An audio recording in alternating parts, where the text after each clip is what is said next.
বাংলাদেশ ক্রিকেটে নতুন নেতৃত্ব, নতুন প্রত্যাশা, আর সেই আবহেই সামনে আসছে গুরুত্বপূর্ণ একটি সিরিজ।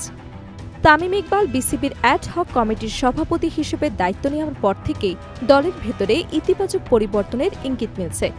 ঠিক এমন সময় মেহেদী হাসান মিরাজ জানালেন, নতুন সভাপতির সঙ্গে তাদের আলোচনায় উঠে এসেছে আত্মবিশ্বাস, ধারাবাহিকতা এবং ভালো ক্রিকেট খেলার বার্তা। নিউজিল্যান্ডের বিপক্ষে ওয়ানডে সিরিজ শুরুর আগে বৃহস্পতিবার আয়োজিত সংবাদ সম্মেলনে কথা বলেন বাংলাদেশের ওয়ানডে অধিনায়ক মিরাজ। সেখানে দলের প্রস্তুতি, লক্ষ্য এবং নতুন সভাপতির সঙ্গে আলোচনার বিষয়গুলো তুলে ধরেন তিনি। মিরাজ জানান, তামিম ইকবালের সঙ্গে তাদের কথোপকথন ছিল ইতিবাচক এবং অনুপ্রেরণামূলক। মিরাজ বলেন, প্রেসিডেন্টের সাথে আমার কথা হয়েছিল যে আমাদের টিমটা ভালো করছে, তিনি আমাদের বুস্ট আপ করছেন এবং বলছেন আমরা যেভাবে খেলছি সেভাবেই ভালো ক্রিকেট খেলে যেতে হবে। তার মতে এই ধরনের উৎসাহ দলকে আরও আত্মবিশ্বাসী করে তোলে এবং খেলোয়াড়দের মানসিকভাবে শক্তিশালী রাখে। বাংলাদেশ দলের সাম্প্রতিক পারফরমেন্স নিয়েও সন্তুষ্ট অধিনায়ক। গত কয়েক সিরিজ দলের ধারাবাহিক উন্নতি লক্ষ্য করা গেছে, যা ধরে রাখাই এখন প্রধান লক্ষ্য। মিরাজ মনে করেন, দল এখন একটি ভালো ছন্দে রয়েছে এবং এই ছন্দ বজায় রাখাই সবচেয়ে বড় চ্যালেঞ্জ। সংবাদ সম্মেলনে দলের অনুশীলন নিয়েও বিস্তারিত কথা বলেন তিনি। গত ৩ সপ্তাহের প্রস্তুতিকে তিনি অত্যন্ত ফলপ্রসূ হিসেবে উল্লেখ করেন। তার ভাষায়, গত ৩ সপ্তাহ যেভাবে অনুশীলন হয়েছে এটা আমার কাছে মনে হয় অনেক ভালো অনুশীলন আমরা করেছি। আমরা আমাদের প্রস্তুতিতে পুরোপুরি মনোযোগ দিয়েছি। তিনি আরও বলেন, দলের খেলোয়াড়রা বাইরের কোনো বিষয়কে গুরুত্ব না দিয়ে নিজেদের কাজে মনোযোগী ছিলেন। আমরা কখনোই বাইরে কি হচ্ছে সেটা নিয়ে ভাবিনি।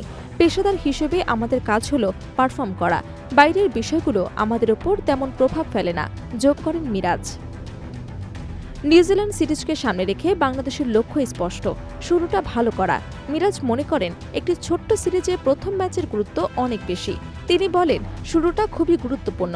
যেহেতু 3টি ম্যাচ, তাই প্রথম ম্যাচ জিততে পারলে সিরিজে এগিয়ে থাকা সহজ হয়। তিনি আরও যোগ করেন, আমরা চেষ্টা করব প্রথম ম্যাচটা ভালো ক্রিকেট খেলে জেতার জন্য। সেখান থেকেই সিরিজের মোমেন্টটাই তৈরি হবে। তার মতে প্রথম ম্যাচের পারফরমেন্সই অনেক সময় পুরো সিরিজের ফল নির্ধারণ করে দেয়। বিশেষজ্ঞদের মতে, নতুন সভাপতির দায়িত্ব গ্রহণের পর দলের সঙ্গে সরাসরি যোগাযোগ রাখা একটি ইতিবাচক দিক। এতে খেলোয়াড়রা বোর্ডের সমর্থন অনুভব করেন এবং পারফরমেন্সে তার প্রতিফলন দেখা যায়। তামিম ইকবালের মতো একজন সাবেক অধিনায়ক ও অভিজ্ঞ ক্রিকেটার এর দায়িত্ব থাকায় খেলোয়াড়দের সঙ্গে তার বোঝাপড়া আরও সহজ হচ্ছে। বাংলাদেশ দল এখন এক ধরনের ট্রানজিশন পর্যায়ে রয়েছে, যেখানে তরুণ এবং অভিজ্ঞ খেলোয়াড়দের সমন্বয়ে গড়ে উঠেছে একটি ভারসাম্যপূর্ণ স্কোয়াড। এই পরিস্থিতিতে নেতৃত্ব, সমন্বয় এবং আত্মবিশ্বাস, এই 3টি বিষয় সবচেয়ে গুরুত্বপূর্ণ হয়ে উঠেছে। সব মিলিয়ে বলা যায়, নিউজিল্যান্ড সিরিজের আগে বাংলাদেশ দলের ভেতরে রয়েছে ইতিবাচক আবহ, নতুন সভাপতির উৎসাহ, কার্যকর অনুশীলন এবং স্পষ্ট লক্ষ্য। এই 3টি বিষয় যদি মাঠে প্রতিফলিত হয়, তাহলে সিরিজে ভালো কিছু করার সম্ভাবনাও উজ্জ্বলই বলা যায়।